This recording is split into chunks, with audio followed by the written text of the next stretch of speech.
Marky, Billson, Tri-City Sports Now. Again, I would show you the t-shirt I'm giving away. It's lovely. Look at this. You got Mr. Redlegs in a coonskin cap. There it is. Right there. Greenville Reds. This is gray with Greenville over the top here. It is an extra large, so it's going to fit all types. If you're a chick, you can use it as a nightshirt. I've had women do that. If you're a dude, it'll either be I mean that I hated the look, by the way, the baggy pants. Hated where it came from. It came from prison wear and all. I hated the look. They say it's coming back. Can't we do something like big hair coming back? I mean, and all that. Maybe I don't need skinny leather ties. I don't really want to be wearing those and all that. But yeah, child of the 80s. Let's see here what we could bring back. I liked a lot of 80s fashion. Yeah, I'm a child of it, obviously. You went the mini dress. You always like that. That never goes out of fashion if you can pull it off, ladies.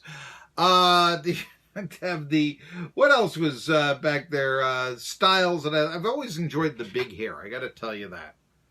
I always thought that was really, that was good. That was real good. Pants with stirrups could be good too. You don't even have pants with stirrups in Major League Baseball anymore.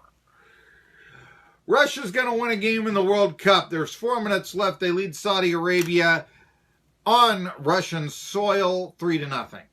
Actually, they're in the final minute now. I just got so Russia's going to advance in the World Cup. And again, tomorrow, 3 games, Egypt, Uruguay, Morocco, Iran. As I say, who says that there needs to be an American team for a rooting interest when Iran's in it, and then Portugal and Spain? At least the Iranians won't be tortured to death by Uday if they lose. Remember that. Looking through this, by the way, we were talking a little bit about Ann Donovan before he left. Lisa Leslie had some comments on the passing of the legendary WNBA coach and Old Dominion monarch. Anne she was amazing. And the unfortunate thing is to see that she's passed away. She was the head coach for the Seattle Storm when they won the championship in 2004.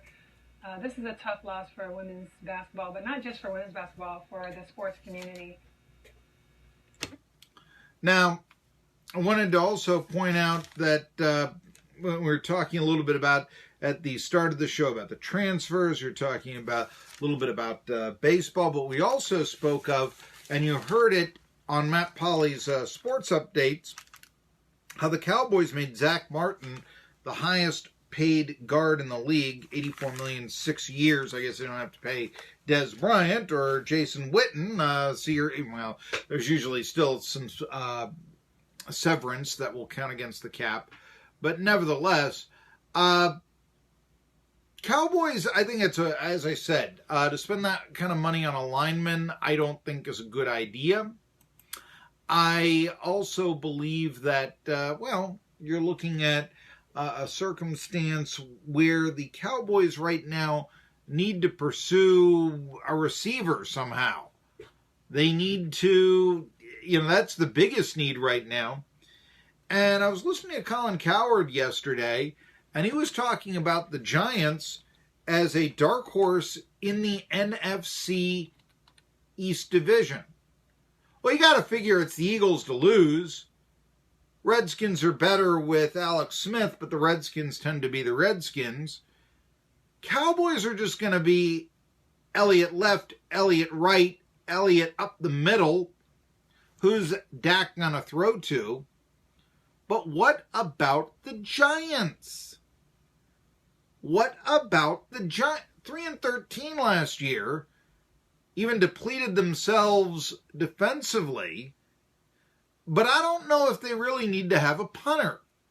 Especially, and I've said this before, I'll say it again, if they can add a wide receiver. Des Bryant has said, yeah, I'd love to play for the Giants. Which is really telling, coming from the Cowboys. Des has lost a step, but he can still go up with anybody. Only 29 years old. And let me ask you this question. Eli, throwing to Odell Beckham Jr., Des Bryant, Evan Engram, and handing the ball off to Saquon Barkley. Yeah, that'd be a lot of headaches for Coach Shermer in the locker room with both Bryant and Odell Beckham Jr. But even so, the offensive talent that would be there would be absolutely incredible and would make the Giants a dark horse. Of course, one of the things is the Giants, a lot of people think, are already a dark horse. You heard some of the updates about the OTAs. You've heard that Le'Veon Bell, Julio Jones, this player, that player isn't in OTAs. Panthers have everybody in. But Saquon Barkley has arrived for the New York Giants, and this is what he had to say. The thing that surprised me the most is how welcoming the vets are and all the players.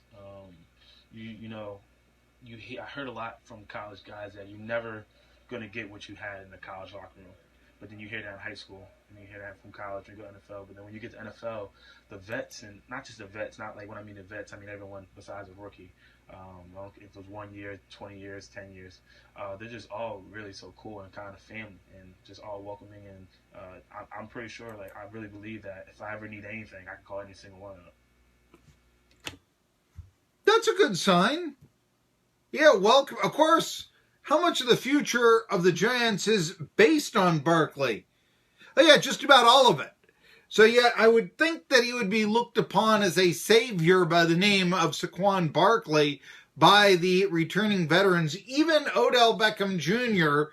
should probably be treating him with a lot of respect because, after all, having that strong running game is only going to be able to give him a little bit more opportunity on the field. If you've got a Barkley, I mean, even if it's second down and 10, you know that they're going to throw.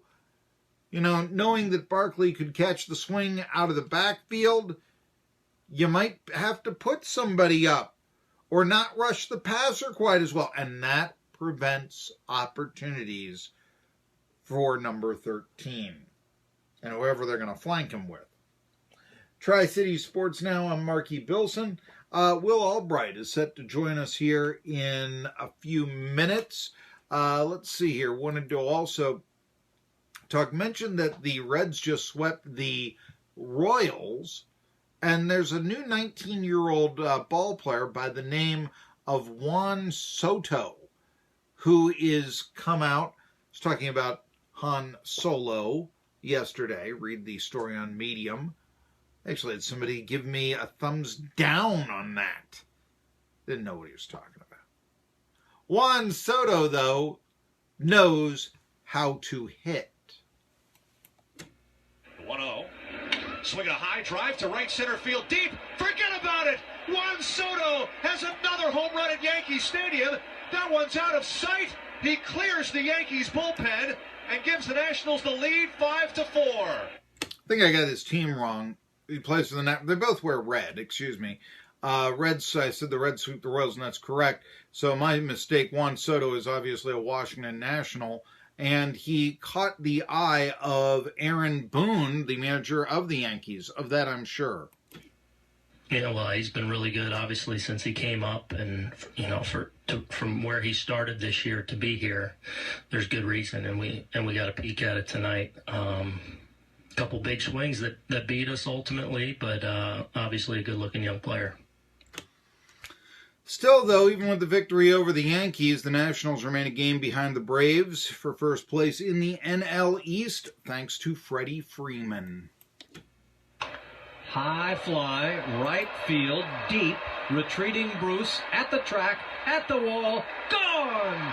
Towering moonshot to right field. Freeman has cracked another home run. And it's 2-0 Braves. That is a huge run. Yeah, again, I do apologize. Soto just came up, and I got his team mixed up, the Nationals and the Reds, so I do apologize for that. And, I should probably be following the farm systems of the two teams a little bit more, to be brutally honest with you at that point. But, no, I did want to play that. That's been sort of the news of the day. And yeah, I got a little kick out of the name Juan Soto. But with Bryce Harper actually having some hand issues and the other players for the Nationals, some of the pitchers going on the DL, it's very important that a Soto come up and win a game with a home run like that against the New York Yankees for the Nats to stay in the race. I was listening to Dan Patrick come in and they were asking, why aren't the Nationals winning more? I'll give you the reason.